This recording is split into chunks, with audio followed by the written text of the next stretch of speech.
I didn't know Jolly, but within Mormon circles, he'd gained some fame as an entertaining speaker, poet, and columnist.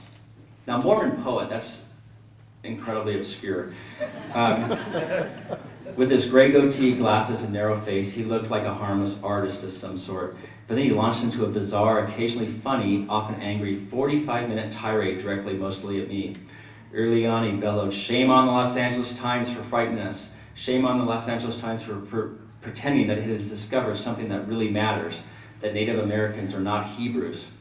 He took offense that the newspaper would even wade into Mormon matters. "This isn't your story, it's our story, and we'll tell it any damn way we please," he said.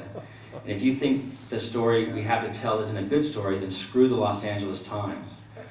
He went on to say that Native Americans shouldn't worry about DNA evidence because being Chinese isn't half bad.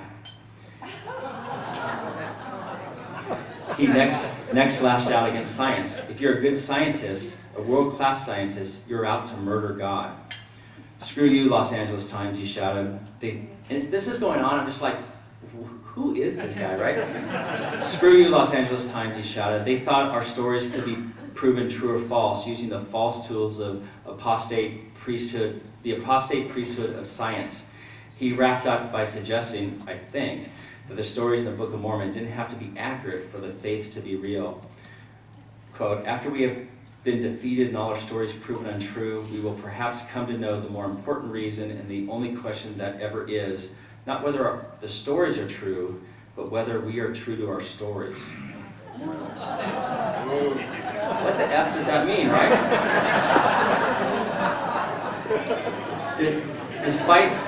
Despite Jolly's attack on me, which included, as I recall, an ample amount of finger pointing, I had an odd sense of serenity that night. I didn't feel my natural urge to fight back. I sensed his out-of-proportion response was a result of someone trying to desperately defend a faith that had one too many fault lines running through it. Facts are stubborn things, so he resorted to a smokescreen of angry rhetoric, biting humor, sarcasm, and clever phrases. I suspect Jolly, like most of his Mormon brothers and sisters, believed his religion had a good thing going. The church members loved each other, looked after those who had fallen on hard times, raised good families, and he didn't need outsiders or science to cast doubts on the operation.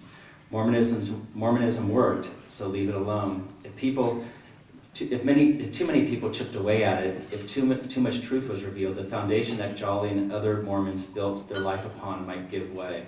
At least that's what happened to me with my religion. Leaving the Claremont campus, I thought about how I had not been much different from Clifton Jolly most of my adult life. I defended my faith rather blindly, if only in my own mind, and refused to acknowledge the reality before me. Because I knew Jesus was real, I had felt him entering my heart after all. Attacks on him and my faith had to be false. I believe any doubts I had were rooted in my shortcomings, not in the veracity of Christianity. I also found it nearly impossible to walk away from something that promised to provide comfort, guidance, community, protection, a sense of purpose, and salvation. Americans spend billions of dollars on products that promise weight loss. Imagine how much more powerful the lure of religion is.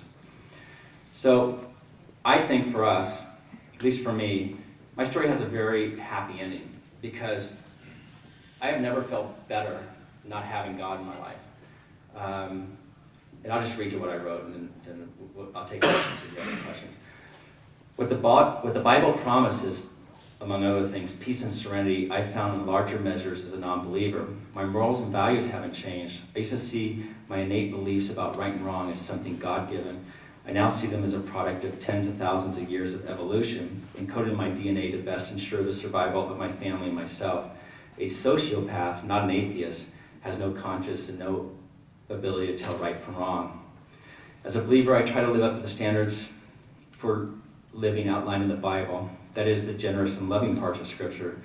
Nothing has changed since my loss of faith. I still try to follow the same ideals, morals and values that I'd argue are inherent to each human being. I find myself stumbling, but now I don't blame Satan. Usually when I go wrong, it's due to selfishness and poor judgment overcoming common sense, self-restraint, and experience. Truth be told, my actions aren't much different from when I was a Christian. Many of my basic life struggles are the same. I still worry too much, hold grudges too long, lie, usually in small ways too easily, drink more than I should. Any more drinks? No. Okay. Am too impatient with the kids, etc., etc., etc. What is gone is the placebo of faith that that was supposed to transform me into a better person, to protect me, to guide me, and eventually usher me into heaven. The placebo had stopped working long ago, and when I admitted that I'd been taking the sugar pill of faith, relief swept over me. My increasing doubts about Christianity hadn't been a sign of weakness or lack of faith or a skirmish with the devil. I'd only been slowly, even unconsciously, headed for the truth.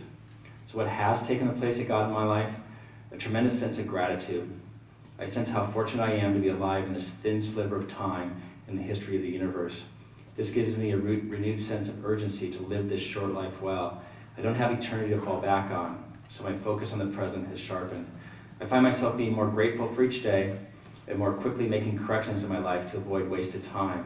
I've tightened my circle of friends, wanting to maximize time with people I love and enjoy the most. I've become more true to myself because I'm not as worried about what other people think. This may be due in part to maturity, but it also has to do with knowing what's of real importance in my one and only life. The sound of a ticking clock counting down the minutes of my life is now nearly impossible to get out of my head. This isn't a bad thing. It's the background beat to a well-lived life.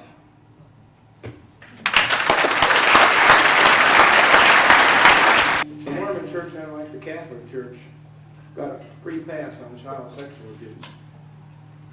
Was that intentional? Wait, say that again, I'm sorry. I said the Mormon church got a free pass on child sexual abuse, unlike the Catholic church, which got heavy condemnation. There are plenty of victims out there. Yeah, I think one of the beauties of, the reason why the Catholic Church sexual abuse scandal came about was because of three things. One, the media. Two, plaintiff attorneys, but mostly the internet. And the internet doesn't allow for secrets to exist. So when the Mormon Church is ready to for people to stand up and tell their story, it will not stay buried.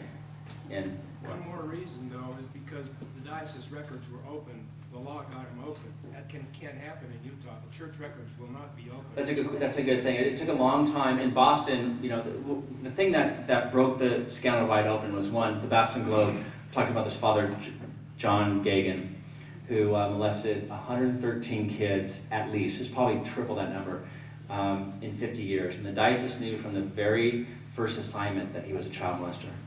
So it took 50 years to get him out. But the Boston Globe went to the courts in Boston, which traditionally were heavily pro-Catholic, and they got one judge to say no. And that released 30,000 pages of church documents. 30,000 that just showed, stomach churning deal. So it's tough in Utah, I know. I just want to comment that the LA Times has talked about the same thing with the judges in Los Angeles that are Catholic also, that made it hard to get the story released with the LA Archdiocese. Yeah, it's tough when you're in a, when you have judges that are Catholic, when you're talking about Catholic, abuses or Mormon judges, it's tough, yeah. There's a question from online for you. The question is from Vicky Sunshine. What happened to that 13-year-old girl that was raped every Tuesday by 6 different priests? Did her family disown her, or did she get justice? She got delayed justice. She got a settlement in the recent settlement, the LA Archdiocese. Her kid is fine. She raised her kid and done a good job. But she had to actually get a DNA test from all 6 priests to prove that the archdiocese that one of them was the father. So it took her a long time, and she's still obviously in a tremendous amount of pain. The mom is probably worse off than the daughter.